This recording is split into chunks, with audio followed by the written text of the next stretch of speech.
Hello Gemini, Sun, Moon Rising, and Venus Signs. Kamusta kayo? Sana po nasa mabuti kayong kalagayan. Welcome back po sa Star Tarot. At kung bago kayo dito, welcome din po kayo.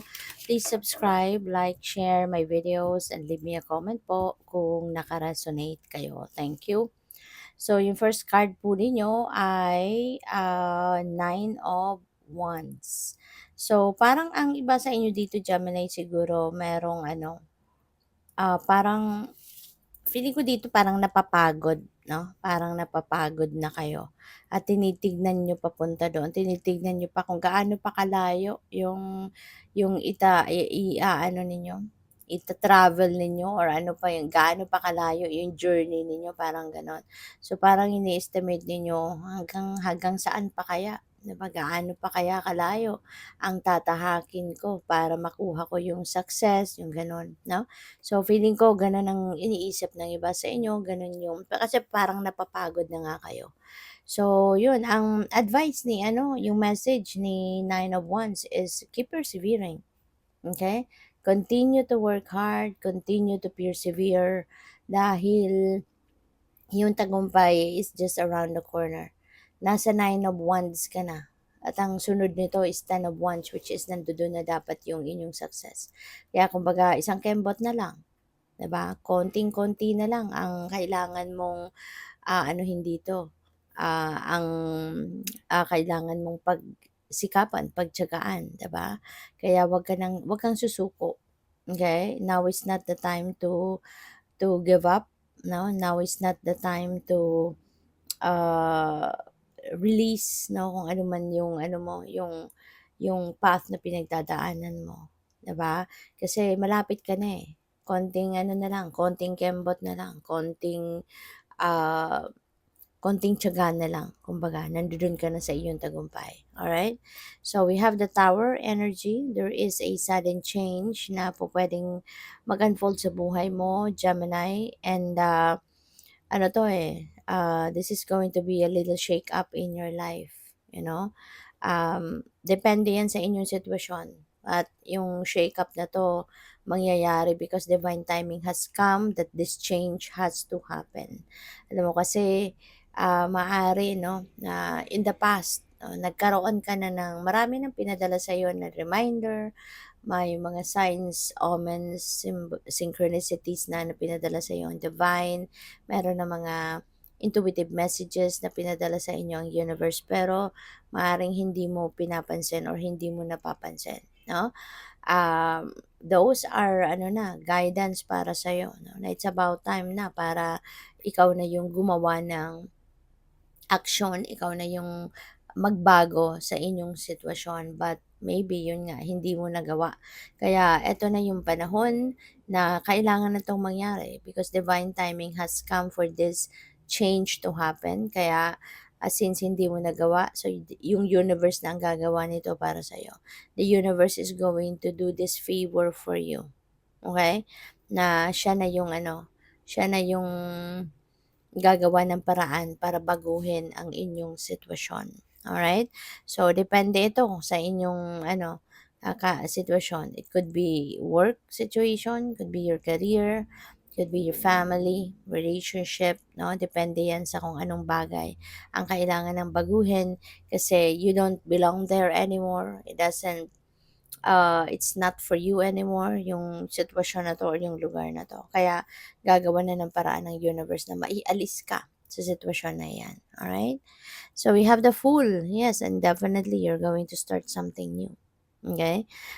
Si the Tower kasi, si Tower Moment, dadalhin ka nito sa kung saan ka dapat mapunta. Which is, you will be aligned, no, with your destiny. You will be aligned with your purpose, with your mission in life, you know. So, kaya may new beginning din ito. See the Fool, ano naman ito, you are going to start something new dito na parang adventure din ang dating nito para sa inyo kasi you've never done this before. Kung ano man ang pagbabagong ito na gagawin mo din, anong opportunity ang dadating, this is something na totally new for you, uncharted territory ito. You know, you've never done this before. Kumbaga, so bagong-bago ito para sa'yo. Kaya good luck po kasi iba-iba din, 'no? Iba-iba din tayo ng sitwasyon kaya maaaring ang iba sa inyo pupuwede rin na may bagong trabaho kayong in-applyan, pupuwedeng mag-a-abroad na kayo, maaaring this is your first time, yung mga ganyan ba. Or pupuwedeng ano 'yan, kung sa relationship 'yan baka leveling up of your relationship, 'di ba? Baka kayo'y mag-aasawa na, something like that. So, by the way, maraming salamat for subscribing and if you haven't subscribed yet, subscribe na kayo. And also, maraming salamat din for not skipping the ads. Malaking bagay po yun sa akin. And also, please click the join button sa baba ng video kung gusto po ninyo na mag-join sa membership. Salamat! So, what else? We have happiness. Wow, magiging masayang-masaya kayo, which is really beautiful. Sabi dito, I am aware that being happy means that I am on the right path. That's very true. Diba? Kasi everything will be smooth sailing when you are on the right path. Siyempre, alam mo, ramdam mo, no, na nasa tamang path ka kasi masaya ka, everything are falling into its right places, at maganda yung mga pangyayari. Um, kumbaga, sakto, no? Kung ano man ang mga nagaganap, saktong-sakto sa kung ano yung gusto ninyo, kung ano yung nakakapagpasaya sa'yo, yung gano'n, no? Kaya magiging masayang-masaya ka. And there are siguro many things, no, that are going to happen na talaga namang ikakatuwa mo, no? There are a lot of blessings. Maybe there is also kung ano yung mga pangangailangan mo or wants mo, maaaring mag-come to fruition na din sa ngayon. Kaya magiging extrang masayang-masaya ka talaga.